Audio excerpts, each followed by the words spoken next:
Thank you very much. Madam President, let me begin by congratulating you on your election, and in particular for being only the fourth woman in the 73-year history of this organization to hold the high honor of being elevated to the position of President of the United Nations General Assembly. I want, however, to pause at this stage because I came here with a speech that is impossible for me to deliver. Events have happened in the last 24 hours in the world in which we live that cannot be ignored. Whether in my own country, the passage of a tropical storm that we thought had passed us, only to have floods hit too many of our communities overnight, or for it to hit our sister country, St. Lucia, whether an earthquake off the shore of Martinique and Guadeloupe and Dominica this morning, not affecting land but destabilizing, whether an earthquake off Indonesia earlier today and a tsunami, or whether a typhoon that is about to deal with the people in Japan. These events are of concern because the world in which we live is a very different world. And I ask myself, what does it matter? Last year, the Prime Minister of Dominica stood from this podium within days of the passage of a hurricane so violent that to describe it as a Category 5 hurricane would be to do injustice to what the people of Dominica were exposed to. You heard my colleague, the Prime Minister of Antigua, speak earlier of the fact that over $140 billion in damage came to the Caribbean through these weather systems. And I ask, therefore, the interpreters today to bear with me, because it is impossible to deliver a speech that is focused on anything else other than our reality in the Caribbean, our reality in the Pacific Islands, our reality in the world in which we live. We have asked, as heads of government, for us to address these issues, whether in the Paris Agreement or whether as we come to COP24, to be seen against a background of a 2-degree change. But 2 days ago in the One Planet Summit, a graph was given that has haunted me for the last 48 hours. And that graph spoke to the fate of the world with respect to the tipping points for 3 degrees and under, for 3 to 5 degrees, for over 5 degrees. And for 3 degrees and under, which we are on course for reaching because of our inability to take decisive action, it means that the Arctic, the Antarctic, Greenland, and the Coral Islands, the people of the Coral Islands, the people of the region from which I come, are at risk. For us, it is about saving lives. For others, it is about saving profits. We have reached the stage where we ask the global community to recognize that what is at stake is simply not an academic debate, is simply not the profits of multinational corporations, but the evidence is clear and decisive that it is the lives and it is the living of our people. I ask us, how do we listen to speech after speech after speech? How many more must we listen to before we realize that the agreements that are necessary to fund climate change, the agreements that are necessary to cap us not at 2-degree change, because 2-degree change means a rise in sea level of 1.5 to 2 meters for our islands. And for those islands like ours, where much of our economy is based on our coasts, then you begin to understand what it will be like by the end of the century for us. Matters pertaining to migration and security will become ever present in this world if we do not make a stop. So I have come here today not to talk on everything. There are those who would wish that I would speak on denuclearization, and our voice will be heard and my speech will be distributed. There are those who would wish that we should also speak on a matter that is affecting our community gravely, chronic non-communicable diseases. And we shall speak on that continuously in other fora, because it is affecting 1 in every 4 of our citizens. There are those who would ask that I speak also of the graduation of middle-income countries from access to finance. And that, ironically, affects our ability to be able to adapt our environments, our economies, our societies, to confront climate change, to confront the vagaries of it. But when we make these arguments in fora after fora after fora, we are met with a stern face and a determination that our per capita income, as if that is a real factor in how people eat and how people move and how people sleep, that per capita income should now preclude us from being able to access the very funding to protect our people from the worst ravages of the storms and the earthquakes, from the fires. I ask this global community to pause, because as we learned when we went to San Francisco 2 weeks ago for the Global Climate Summit on action on climate change, that time truly is running out upon us. We will make the decisions that we have to make on a national level. We have committed to ban single-use plastics and styrofoam from April of next year. We will ensure that we can try to become a fossil fuel-free country by 2030.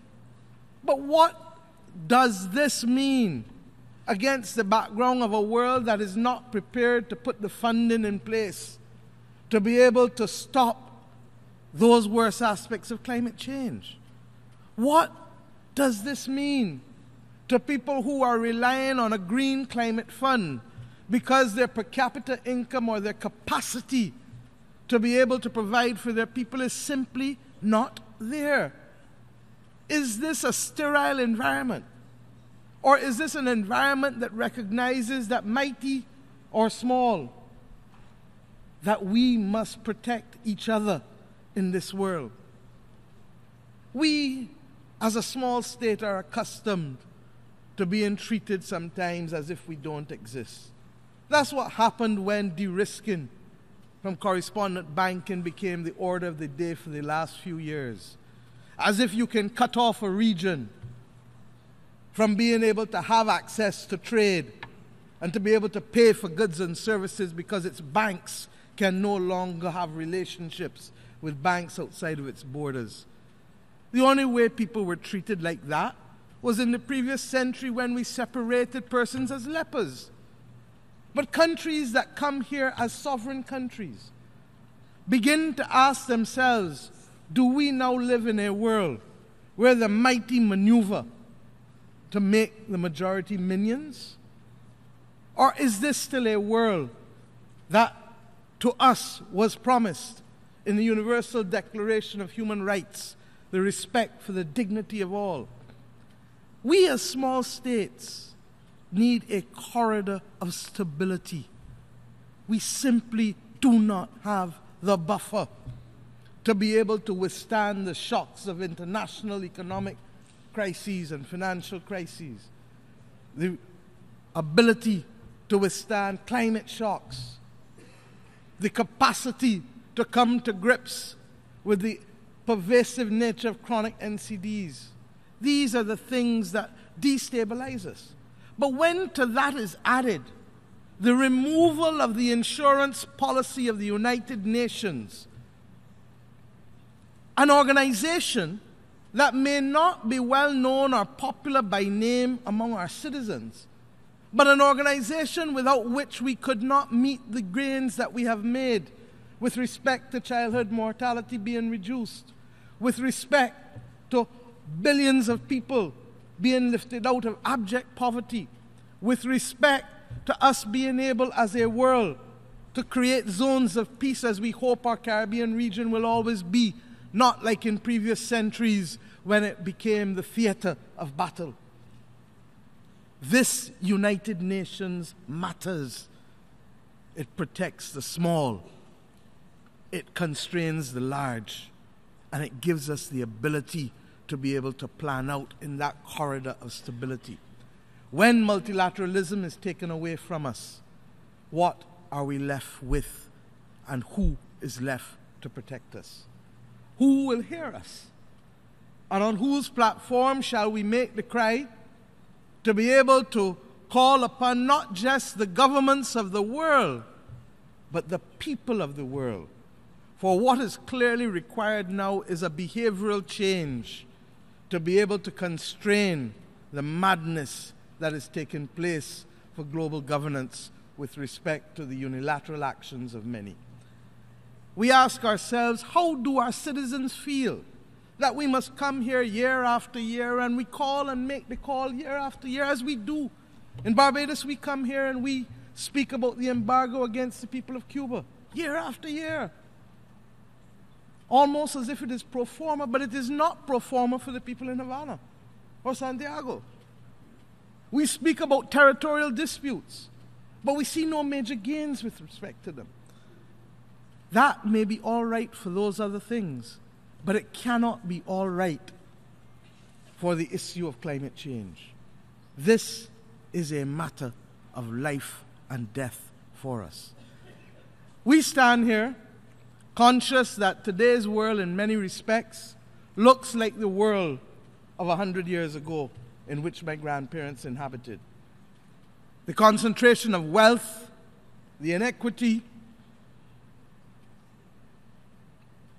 the disposition to nationalism, the presence of xenophobia.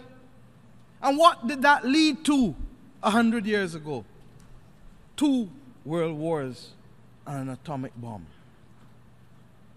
2 world wars and an atomic bomb.